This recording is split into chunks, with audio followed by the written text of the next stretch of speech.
he was talking about. But it talked about in this writing, which was supposedly from the first century, that Jesus went to Nazareth on a boat. And if you know anything about the maps that Mitch has been talking about, Nazareth is not on a river. So when someone writing supposedly from the 7th or 8th century was trying to write a gospel about Jesus and his life in the first century, when they can't even get it right that Nazareth is not on a river, again, it leads to a lot of doubts from the scholar. From the scholar side, it basically says it's a complete fraud and forgery.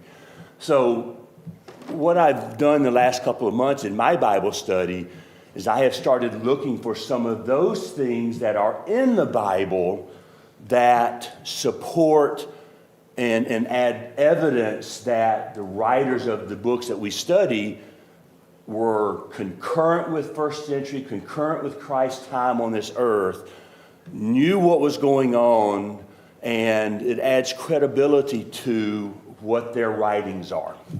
So today we're going to be talking about Jericho. This is a map of modern Israel. You see Jericho here, Jerusalem over to the left. Jericho itself is about 4 miles from the Jordan River.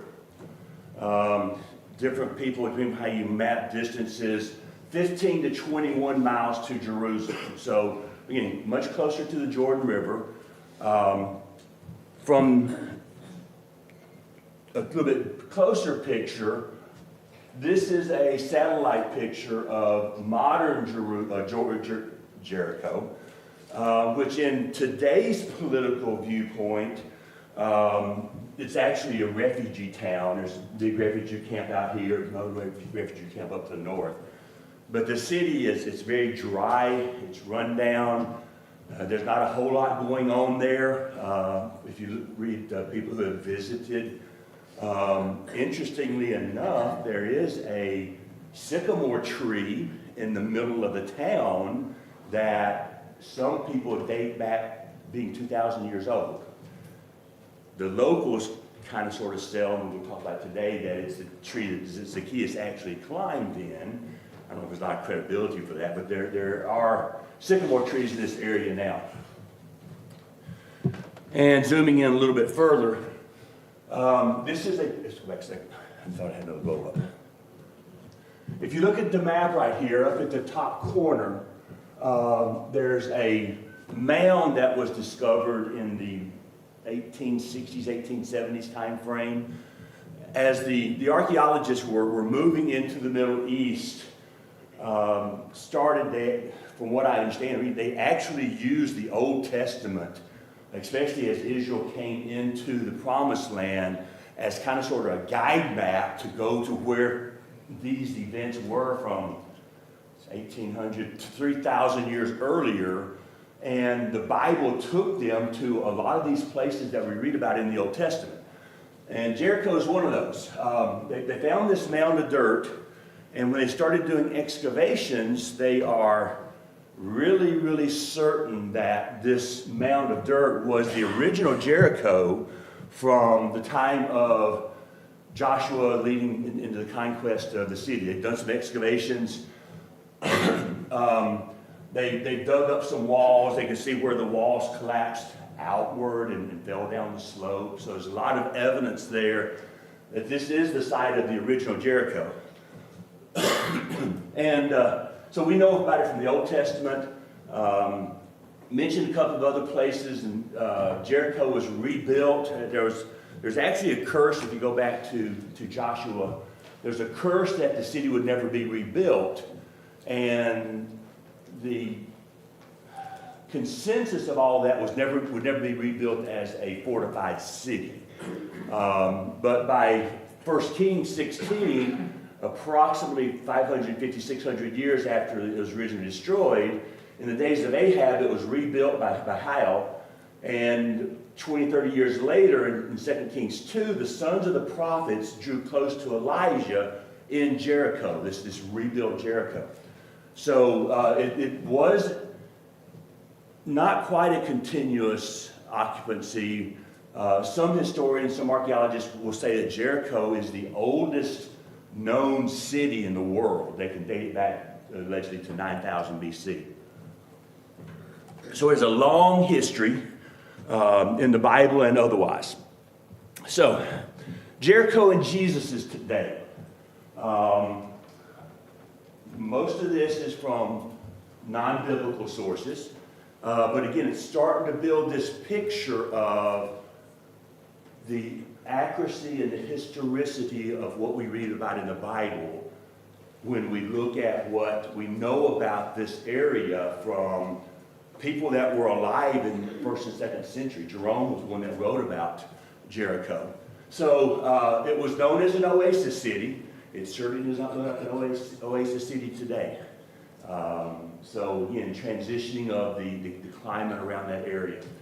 Herod the Great built his winter home in the modern Jericho, modern at that point in time. So it was a center of trade, a center of activity along those roads that go from China, Mesopotamia down to Egypt.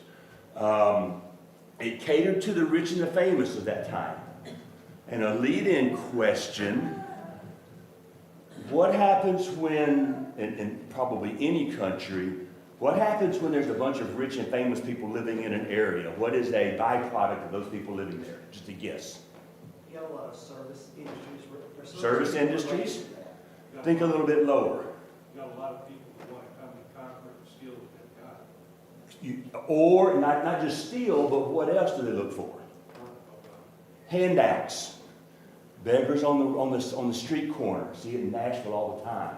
So again, building a picture here that Jericho would support the activities that we're going to study about here. Water was readily available. Vespasian captured the city in 69 AD, right before they destroyed Jerusalem. Jericho was a stepping stone into the destruction of Jerusalem by the Romans. And I've already asked the question, what comes with rich and famous? Okay, so with that. Matthew 20, 29 through 34. And as they went out of Jericho, a great crowd followed them. And behold, there were 2 blind men sitting on the roadside. And when they heard that Jesus was passing by, they cried out, "Lord, have mercy on us, Son of David." The crowd rebuked them, telling them to be silent, but they cried out all the more, "Lord, have mercy on us, Son of David." And stopping, Jesus called them and said, "What do you want me to do for you?" And they said, "Lord, let our eyes be opened." And Jesus, in pity, touched their eyes, and immediately they recovered their sight and followed him. So, we have parallel events in both Mark and Luke about this same event. And Mark and Luke recorded a little bit differently. So, from the picture of the Bible has a bunch of conflicts in it and contradictions, this is one of those stories that the naysayers will say, well, they didn't get it right. It's different in all 3 cases. The Wes Huffs of the world, the folks that are looking for historicity and authenticity, say, well, quite frankly, we would expect that. And I'll give you an example. Brad and I are coming into the building, and there's a wreck out here on the road. And Max, here's a question for you, Max. In your time in law enforcement, if you interviewed 3 or 4 people and they told exactly the same story, what would you think? That's pretty rare. Sir? That's pretty rare. It's pretty rare, but what would you think if they all 4 told the same story? They got together. That they had gotten together and collaborated before being questioned so that their story was identical word for word. And my understanding is that when law enforcement sees these kind of things, they know immediately that these 4 or these multiple people are up to something. So the fact that we have 3 different people writing about these events that get some of the details not contradicting but a little bit different adds to the picture that the events actually happened. So the fact that we have Mark and Luke telling the same story, but just a little bit different on some of the details, again, supports that this was not a collaboration where they were copying each other or making this story, getting this all story straight before they wrote it down. So we would expect there to be some little differences. So Mark adds that one of the blind men was Bartimaeus. Luke adds that after the healing, they gave praise to God, which Matthew doesn't mention that in his account. And Mark and Luke both attribute Jesus attributing the healing of the blind men to their faith. So again, sequence of events, the blind man are there, Jesus is walking by, and they know it's Jesus walking by and they want to be healed. So if we think back a couple, 3 weeks when we were talking about Bethsaida, we had a similar event. What can we look at makes this event similar to what happened at Bethsaida?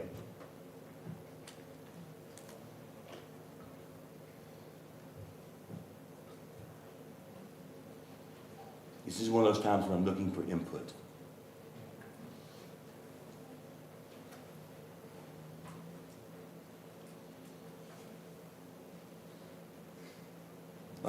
I've got some hints here for you. In both cases, the people that were blind were known to the population of that area. There was no doubt that these men being healed were blind. I don't know how much of you have ever been exposed to faith healers and things like that. I've spent about that much time looking at and thinking about it. But I remember there was an episode of Gunsmoke where there was a faith healer that came in, and this old lady had a something inside of her, and he was going to heal her of whatever that something was. And so he does the old Jerry Falwell, hand on the forehead, and you're healed. Well, these aren't the types of healings that were done by Jesus and the apostles in the first century.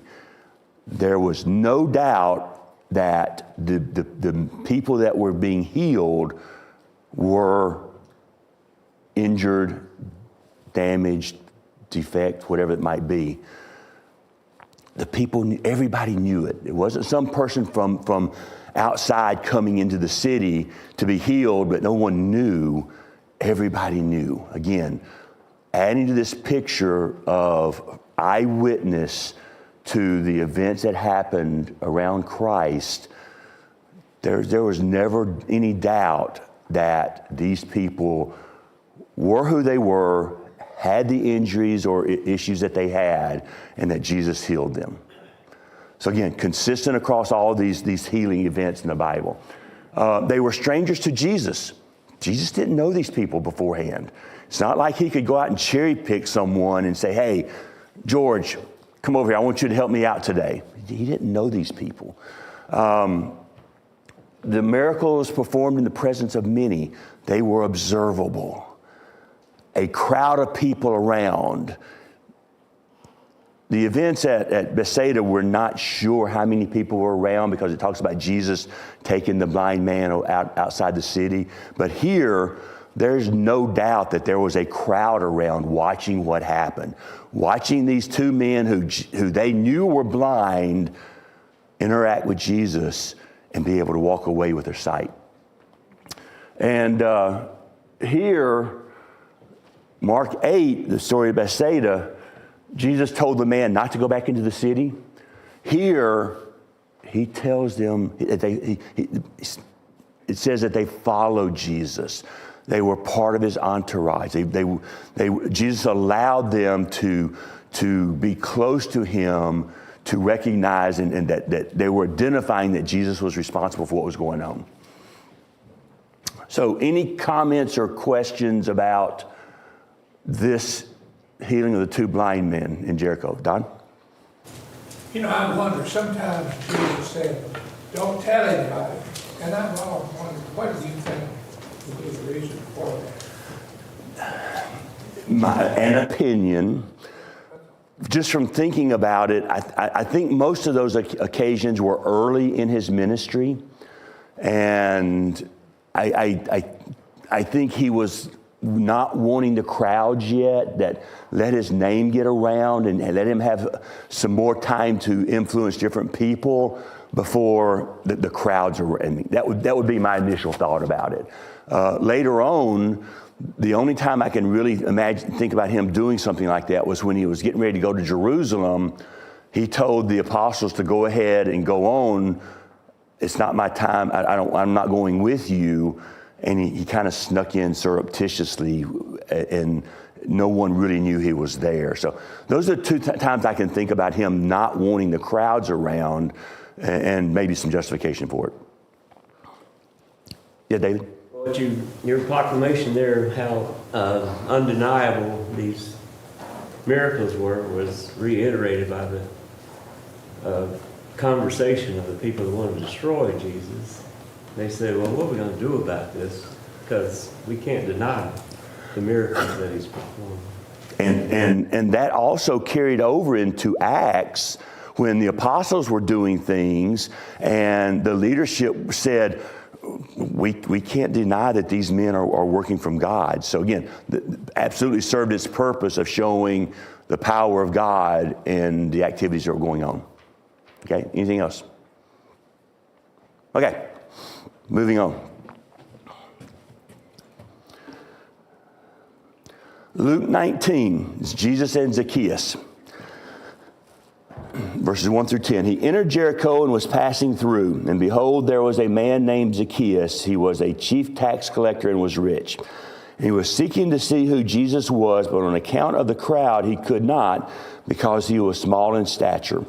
So he ran on ahead and climbed up into a sycamore tree to see him, for he was about to pass that way. When Jesus came to the place, he looked up and said to him, Zacchaeus, hurry and come down, for I must stay at your house today. So he hurried and came down and received him joyfully. When they saw it, they all grumbled, he has gone in to be the guest of a man who is a sinner. And Zacchaeus stood and said to the Lord, Behold, Lord, the half of my goods I give to the poor, and if I have defrauded anyone of anything, I restore it fourfold. And Jesus said to him, Today salvation has come to this house, since he also is a son of Abraham. For the Son of Man came to seek and save the lost. I don't always remember to say this. I generally take the verses that I put up on the screen from the English Standard Version. Every now and then from the Christian Standard Bible. But those are the two that I use in presenting verses.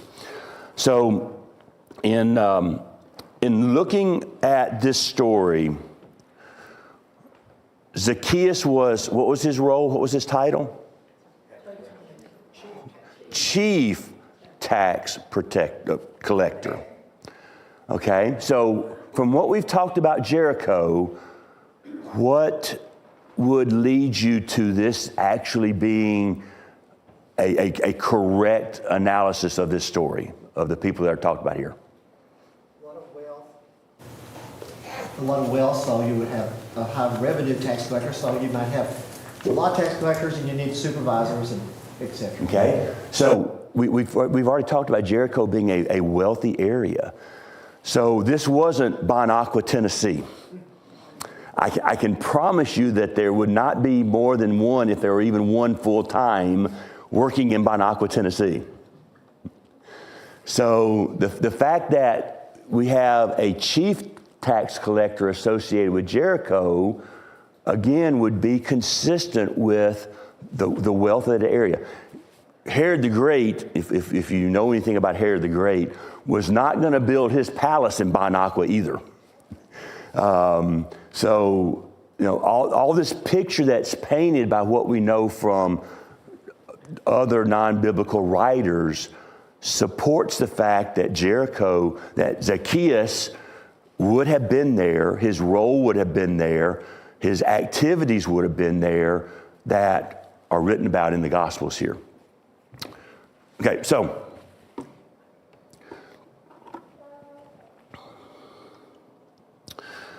another collaborating fact here is it talks about Zacchaeus climbing in what kind of tree? Sycamore tree. Now, first of all, this is not the sycamore tree that was growing on my grandfather's farm in Spring Hill. This is actually a type of fig tree. And grew very big. From archaeological finds from Jericho in that area, they have looked at the ruins of Herod the Great's palace that he built there, and it was built with sycamore beams. So again, starting to look at all these little facts that we can look at in collaborating a little bit of writing that we have in the Bible with what archaeology and other writers we have access to that confirms what the Bible contains. So again, all these little things start adding together. Verse 8, there's a lot of, I say this, there's a difference of opinion from a lot of the scholars, commentators about verse 8 and give. Does someone else have something in verse 8 different from what I read in my version?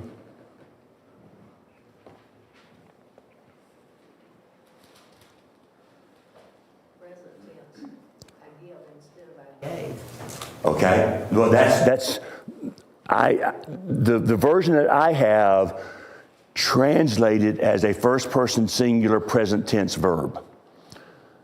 Other translations have something else there. What would that be? Will give, I am giving. I will give, a future activity.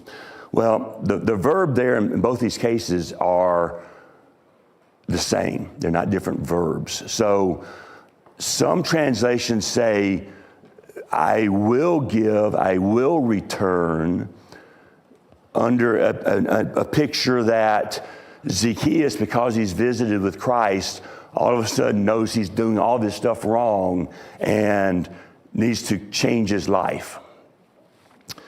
Other commentators, when they look at present tense, saying that this is the way that Zacchaeus lived even before he met Christ. New King James I'm sorry? The New King James in the book is what kind of reflects that I am doing this already. Right. Sort of. So I don't think it makes a lot of difference, but I think it makes a little bit of difference, and it tells us the type of person that Zacchaeus might have been. And would that have been one of the reasons that Jesus sought him out in knowing that? Yes, Patsy? That's the way I've always felt about it. He was a changed person because he was so important to him to see Jesus. I've kind of looked at it that way, of why he wanted, that was so important to him, that he already knew the teachings of Jesus and already had some understanding. I'm not going to make a big deal out of it.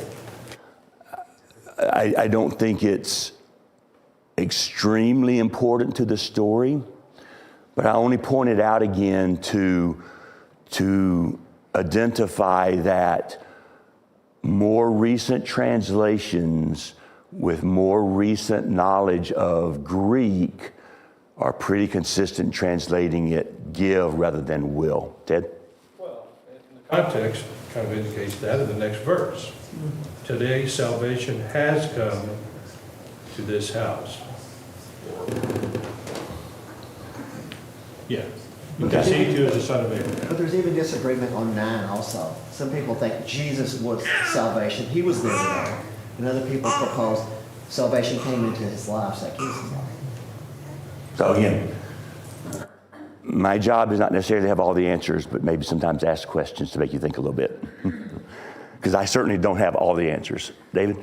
To me, he's just trying to defend himself because all these people are grumbling about him having Jesus come into his house. And he says, look, that's not who I am. And again, I think everybody here that's been here more than 3 or 4 times knows I'm an engineer, and my ability to get inside people's heads as an engineer is non-existent. So sometimes I don't even try. So again, so yes, so good. Thank you. Okay, yes, sir. I think it's important there that in verse 8 there, regardless of the translations, different verb, tense, etc., he says, the scripture says, I give. That indicates an attitude of Zacchaeus in the heart. It may have been, I give based on I have gave, or I give to the future I will do. I think that's important. That's a really good point, Jimmy. The fact that whether it pre-existed or not, what was the public perception of tax collectors in the first century? Dogs. Okay. They're taking what's required and extra for themselves. Correct. So they were not looked upon very highly, to say the least. They made their wealth off of the extra money that they collect after they gave Rome what Rome's decree was for that area. So, I mean, they made their money off the backs of people.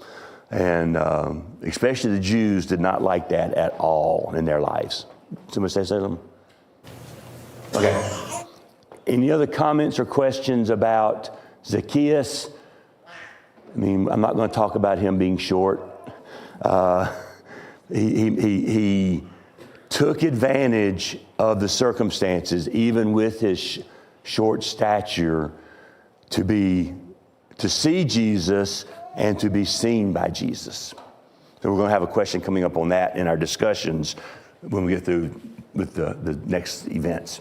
So we can sing a little song about it. Okay? I don't know the song, so I know of the song. I can't sing it for you. I'm not going to today. Okay. The Good Samaritan. And I know this has been the subject of many, many, many sermons, but it's in the book for a reason. So Luke 10, 25 through 37. And behold, a lawyer stood up to put him to the test, saying, Teacher, what shall I do to inherit eternal life? He said to him, What is written in the law? How do you read it?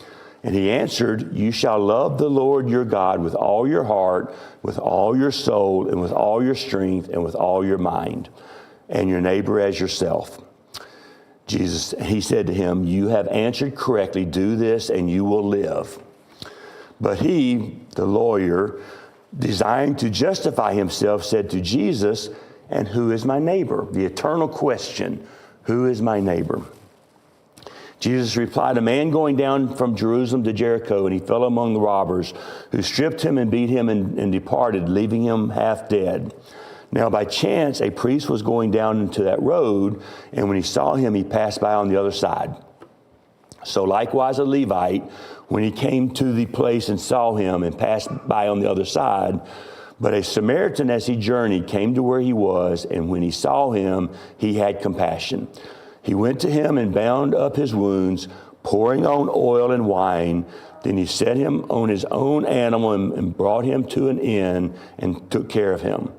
And the next day he took out 2 denarii and gave them to the innkeeper, saying, Take care of him, and whatever more you spend, I will repay you when I come back. Which of these 3 do you think proved to be a neighbor to the man who fell among the robbers? He said, The one who showed him mercy. And Jesus said to him, You go and do likewise. So, events here.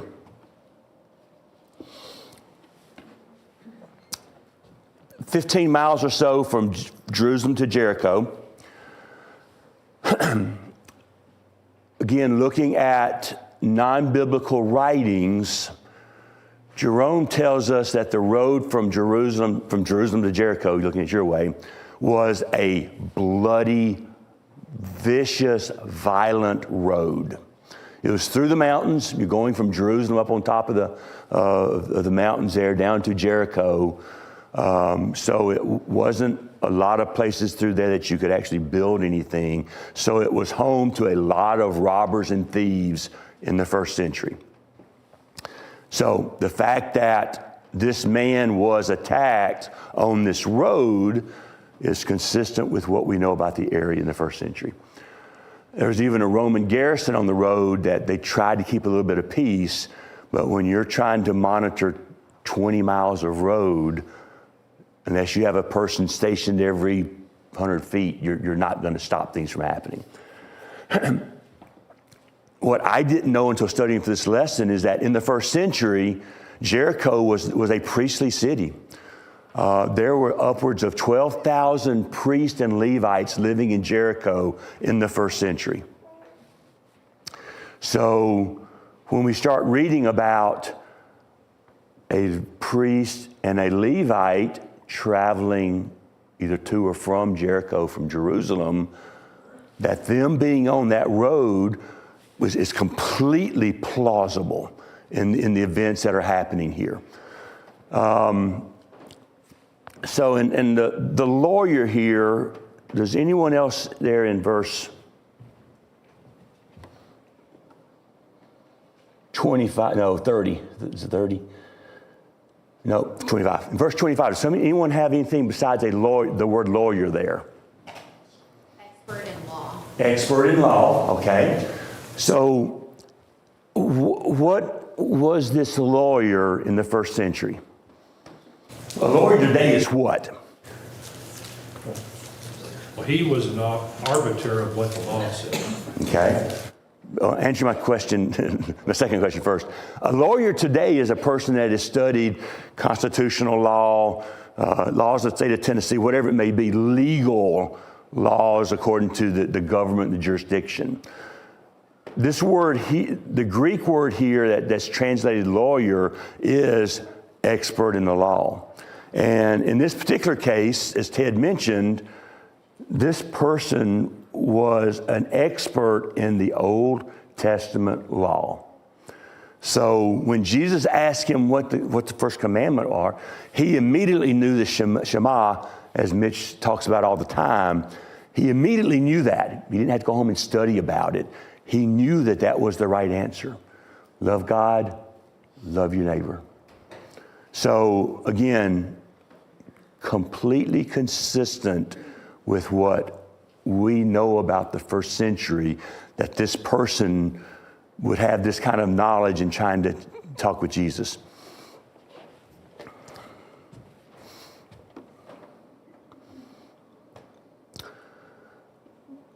So I made this first comment here. In looking at the verses right after the story here, it talks about Jesus entering Bethany, which is 20 miles away from Jericho.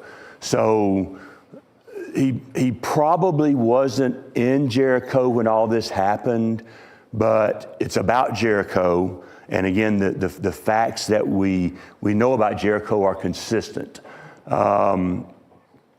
If we look at Mark 12, another parallel type of circumstance, in Mark we have the Pharisees in verse 13 and the Sadducees in verse 18 arguing about something in Jesus' presence, and a scribe came up and trying to test Jesus again, asked him what the most important commandment was. So again, in verses 29 through 31 of Mark 12, it's the exact same answer. The Lord God is one. Love him with all your strength, mind, heart, and soul. Love your neighbors yourself. So again, this message is consistent as we're looking at Jesus' teachings. And verse 28 reminds me of the rich young ruler in Mark 19. What happened in Mark 19 with the rich young ruler? He went away sorrowful. Got schooled in what it really meant to follow the law. Correct. He was basically asking, I have all these possessions. I'm rich. What else do I need to do? Jesus' answer was, sell all that you have and give to the poor, taking care of your neighbor. The rich young ruler was disappointed because he walked away because he had many possessions. There's no indication that he ever did that. So the main onus, the main takeaway from this Good Samaritan is, who is our neighbor? Ma'am? Anyone in need. Anyone in need. Okay. More importantly, ma'am? It could be of the brotherhood, but not necessarily. Well, that's not something that we get out of the Good Samaritan, because the Samaritan would not have been part of the Jewish community. Ted? I like the way the author put it. The Samaritan's actions show that compassion need not be hindered by racial, national, or cultural boundaries. Okay.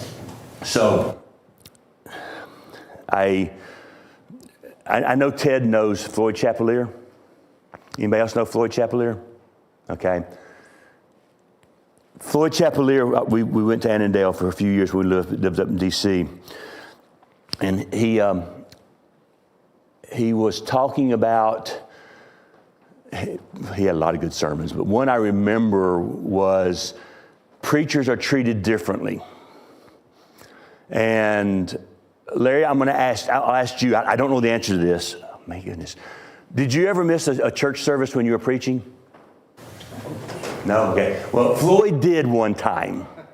And the congregation just ripped into him.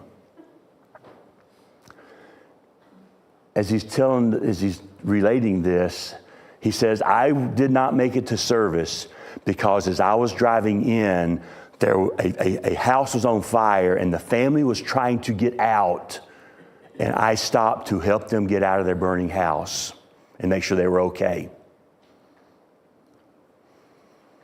I think that's a pretty good reason. Floyd, in that case, was a good neighbor. And even though he missed his preaching slot, I'm sure the church survived, but Floyd was a good neighbor. Okay, real quickly, some applications.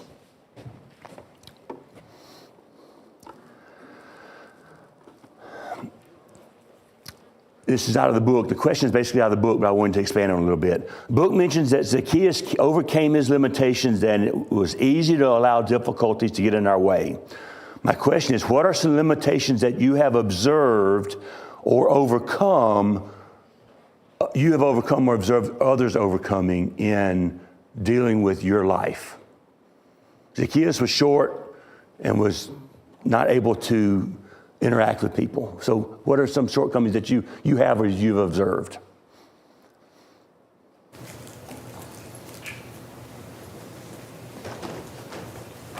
Would you say that again, please? I'm sorry? Would you repeat your question? What are some limitations that you may have overcome or observed others overcoming in their lives? Of course, family is a big one sometimes. You've been raised a certain way and you find out the truth, and that can be a big deal. I think of one immediately, and I don't know whether it was here or when I was in Houston, but there's a preacher that was going over to Africa. It may have been Scott Tope that talked about this, who was holding a meeting, and a bunch of women who wanted to attend his meeting walked 13 miles each way every day to go hear the gospel. I know some people that wouldn't drive 13 miles today to go to church. I was in Nicaragua in 2010, and I probably shouldn't have said this, but I'm going to anyway. We had a meeting set up on Friday night to meet with one of the local churches there, and as we were driving to the building, a downpour came. if you've never been to Nicaragua, if you've never been to some of these cities, it's that a lot of the places where churches are very, very poor. When we got to the church building, the water was literally 12 to 18 inches deep around the building. Never slowed a person down. They waded right through it. They walked right through it. They actually brought chairs out so that my little entourage wouldn't have to wade through the water to get to the building. Overcoming issues. That's the second bell. So I'll ask the second question. We won't have time to talk about it. But think about it, Good Samaritan. What excuses have you made or have observed others making to avoid doing the right thing? Think about it. It's the reason that we have these stories in the Bible, these events in the Bibles, talking about things. Thank you very much for your time and participation.